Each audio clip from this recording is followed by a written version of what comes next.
किसी रूप को देखकर, किसी दूसरे की स्त्री को देखकर, किसी कुंवारी कन्या को देखकर तुम्हारे परिणाम तो नहीं बिगड़ते, तुम्हारे बिगाड़ने के भाव तो नहीं आते। इसको मैं कैसे ग्रहण करूं? कुंवारी कन्या को तुम ग्रहण करने का अर्थ उसको बिगाड़ोगे, जिंदगी बिगाड़ दोगे उसकी। दूसरे की स्त्री को ग्रहण करने का अर्थ है तुम उसके परिवार को बिगाड़ दोगे। किसी भी सौंदर्य को देखकर तुम्हारे परिणाम बिगड़ते हो और तुम उसको बिगाड़ने का, है ना, उसको रहने का। लोग बचते हैं। स्त्रियों को घूंघट क्यों चलता था? मर्यादा ही नहीं थी, तुम्हारी नीयत खराब थी। उस समय के जो आताताई थे, ये घूंघट कब से चला? एक राज्य 500-600 साल तक भारत में हुआ, मात्र भारत में घूंघट चलता है। क्यों? क्योंकि भारत में एक ऐसे लोगों का राज्य आया जो किसी भी स्त्री को देखकर उसकी जिंदगी बर्बाद कर देते थे। इसलिए ऐसी दृष्टि वालों के लिए स्त्री को पूरा ढांक दिया, चेहरा भी ढांको, तुम्हारे यहां घूंघट कर दिया, कहीं कोई दूसरा बुर्का, कोई दूसरा, कोई आदि आदि चीजें कर दी। क्योंकि स्त्री को क्यों ढांका गया इतना? क्या कारण है? क्या कारण हो? नीयत खराब, दृष्टि खराब। पुरुष की दृष्टि खराब है, वो देखेगा और यदि उसको पसंद आ गया तो वो नाश कर देगा। ना वो ये देखेगा कि ये किसी की बेटी है, ना ये देखेगा कि किसी की पत्नी है, और ना ये देखेगा कि मेरी दृष्टि खराब होने के बाद इसका क्या होगा। बोलो, बलात्कारी ये सोचता है क्या? सोचता है क्या?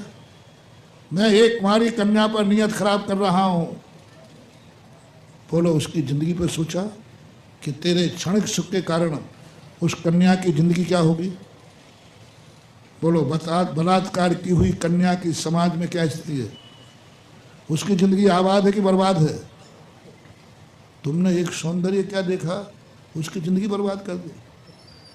जिसको तुमने चाहा उसको बर्बाद कर दिया, जो तुम्हें अच्छा लगा उसको बर्बाद कर दिया। बस मानो मोटिवेशन, जो तुम्हें अच्छा लगा है उसको कभी बर्बाद मत होने देना, बर्बाद नहीं होने, क्योंकि मुझे अच्छा लगा है। रिपीट करो, जो चीज तुम्हें अच्छी लगी है उसको कभी बर्बाद नहीं होने देना, क्योंकि मुझे अच्छी लगी है। ये बिटिया बहुत सुंदर है, मन को कहो नहीं, बुरी नज़र से मत देख, मत कर, उसकी ज़िंदगी खराब हो जाएगी। और मैं उस बिटिया को चाहता हूँ, चाहे मैं बर्बाद हो जाऊंगा, लेकिन जिसे मैं अच्छा समझता हूँ उसको बर्बाद नहीं होने दूंगा। आग झुका लो, मन को मार लो। किसके खातिर? दुश्मन के खातिर नहीं कह रहा हूँ। बोलो, वो कन्या तुम्हें अच्छी लगी या बुरी? बोल दो सवाल। बहुत अच्छी कन्या है, तुम्हें मालूम है कुंवारी है, और सुंदरता बहुत है, बहुत सुंदर है। अब सुंदर कन्या तुम्हें अच्छी लगती है या बुरी? शर्म मत खाओ, बोलते जाओ जल्दी। वो तो तुम्हें मालूम है मैं कितने, तुम्हें क्या है। सुंदर कन्या तुम्हें अच्छी लगती है या बुरी? यही तो संसार की विडंबना है। कन्या को चाहे नहीं, घर में कन्याएं पैदा हो जाएं तो नहीं, कन्या नहीं चाहिए। और बाजार में कन्या निकाल तो बुढ़ा वो 18 नंबर का चश्मा भी यूं करके देखता है। अरे भाई, तू जिसे चाहता है तो उसे पैदा होना देना। पहले के लोग अच्छे थे, स्त्रियों को चाहते थे, बोले खूब पैदा करो, भले फिर 10-10, 100-100 में भाई करो। यह है चाहती यार। मतलब स्त्री लोग ही हो तुम, स्त्री लंपटी भी हो तुम, स्त्री भोगी भी हो तुम जिस चीज को चाहते हो, जिस चीज के लंपटी हो, कम से कम वो माल पैदा तो होने दो अच्छे जम के। क्या हो रहा है आज? बस यही सबसे बड़ा पाप हो रहा है। कौन व्यक्ति है जिसकी दृष्टि कन्याओं पर पड़ती हो और बिगड़ती हो? कौन व्यक्ति है? तुम लोग स्त्री को नहीं चाहते हो, सब वितरागी बन जाओ रे। मैं एक मंत्र दूंगा, इस संसार में कभी कन्या पैदा नहीं होंगी। चिंता मत करो, मेरे पास है मंत्र है। कभी इस संसार में कन्या पैदा नहीं होगी, सब पुरुष ही पुरुष पैदा होंगे।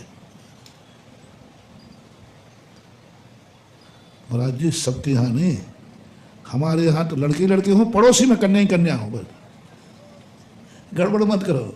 हमारा आशीर्वाद होगा तो सबको होगा।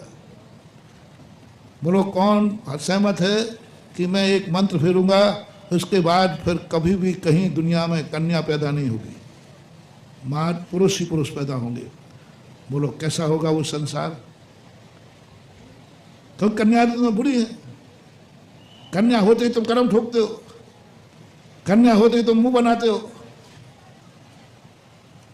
तो जिस चीज को अपन को पसंद नहीं है, जिस चीज की पैदाइश खत्म बेकार है, मुझे समझ में नहीं आया। यदि तुम्हारे यहां गैया है और बहू है, शेयर करना, एक गैया है और एक बहू है, दोनों में किसके यहां क्या चाहोगे? दोनों के पड़ोस हो। बोले महाराज जी आप सुनो तो सही, गैया के तो बछड़िया हो और बहू के यहां मैंने सही पकड़ा ना? गाय के हर गौशाला वाला, हर गौपालक गाय के यहाँ बछड़ी पसंद करता है कि गाय की बछड़ी हो। उस गाय के लिए कहते हैं कामधेनु है, क्योंकि बछड़ी पैदा की। और उस गाय के यहाँ बछड़ियाँ ही बछड़ियाँ हो, मैं पूरी 5-6, तो तुम उसकी पूजा करोगे। ये कामधेनु है। मैंने भाई क्या बार? अरे महाराज हर बार बछड़ी पैदा करती है। अब आ जाओ बहू पे। यदि बहू के कन्या ही कन्या पैदा हो, हिम्मत है पूजा करने की? है हिम्मत तुम्हारी कि नहीं? मेरे कितना भाग्य हैं, मेरे यहाँ वधू है, हमारे यहाँ बेटा बहू है, सब कन्या ही कन्या पैदा हुई हैं। हम पशु में और बेटा बिटिया में कोई भेद नहीं करते हैं। कन्या ही कन्या पैदा हुए, कामधेनु है, लक्ष्मी है, क्योंकि लक्ष्मी लक्ष्मी पैदा करती है। क्या पक्षपात मचा रखा है? क्या पक्षपात मचा रखा है? चलो कोई बात नहीं।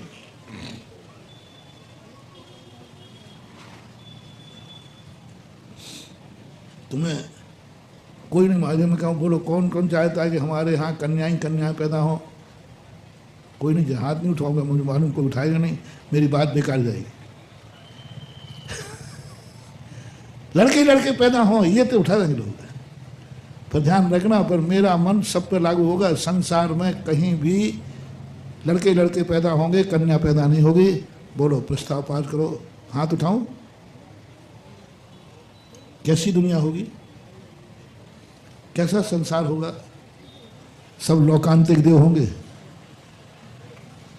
सब लोकांतिक देव होंगे, सब सर्वार सिद्धि के देव होंगे, सब सब सब संत श्रोमणी आचार्य विद्यासागर महाराज का संग होगा,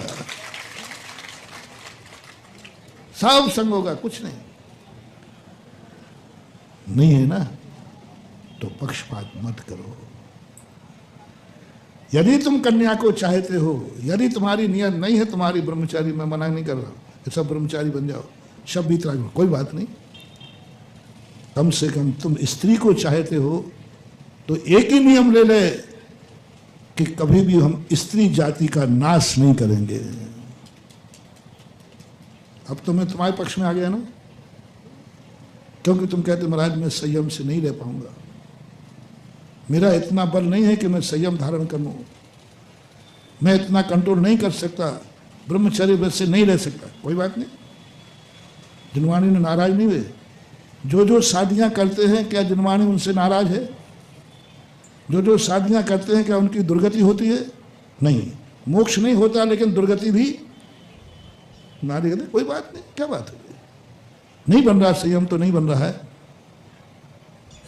तो बस एक ही बात करो, जिस स्त्री के बिना तुम्हारी जिंदगी अधूरी है, जिस स्त्री के बिना तुम नहीं रह सकते हो, बस आज एक मैं नियम दिलाना चाहूंगा, उस स्त्री जाति का कभी नाश मत करना, स्त्री जाति का कभी विनाश मत करना, स्त्री जाति के जन्मते कभी मुंह पे सिकन नहीं लाना, कभी अभिशाप मत मानना। इतना सा नियम हो, दो में से एक नियम, या तो स्त्री जाति को बुरा कह दो, बोला स्त्री जाति बहुत बुरी है, मेरी जिंदगी में कभी स्त्री ना आवे, मेरी जिंदगी में कभी स्त्री ना आवे। कौन वरदान ले रहा? विनोद तुम ले रहे हो? अरे महाराज जी हम तो, हमें तो इतनी प्यारी है कि वो कैंसर होगा तो हम तो लाखों लगा के बचा के लाए। हुआ ना? मैं तुम्हारी नस पकड़ लेता हूं। स्त्री को थोड़े कुछ हो जाए तुम रो पड़ते हो, दवाई कराते हो। इससे मुझे लगा कि आप स्त्रियों को बहुत चाहते हो। मैं बिल्कुल भी तुम्हें वीतरागी नहीं बनाऊं, लेकिन बस इतना सा, मेरा जैन दर्शन कुछ गड़बड़ नहीं करता। जैन दर्शन कहता है जब तुम चाहते हो तो कन्या जब घर में जन्म लेवे उसे मारने का भाव मत करना, उसका गर्भपात मत कराना, कन्या जन्मते ही मन में बुरा मत मानना। बहू के यहाँ 2 कन्याएं हो गई तो उसके प्रति बुरा भाव मत करना, क्योंकि उसने तुम्हारी मनपसंद चीज पैदा की है, तुम्हारे पुरुष जाति के मनपसंद चीज पैदा की है। क्योंकि पुरुष को स्त्री पसंद है, और किसी बहू के यहाँ 2-4 बेटियां हो गई तो कहना इसने पुरुष जाति का सम्मान किया है, पुरुष जाति की पसंद की चीज जन्म दी है। जैसे गाय की तुमने कामधेनु बाना 5 बछड़ियां देने पर, रिपीट करूं, गाय ने 5 बछड़ियां जन्म दी तो आपने क्या माना उसे? कामधेनु। बस बिल्कुल भी गड़बड़ नहीं करूंगा। आज बेटा सबको नियम लेना है, बहू ने यदि 5 बेटियां दी तो उसे भी कामधेनु मान करके पूजा कर लेना। और इतना दोनों बड़ा पक्षपात मत करो। गाय के साथ पक्षपात और पशु के साथ पक्षपात नहीं, ये पक्षपात मिटा दो।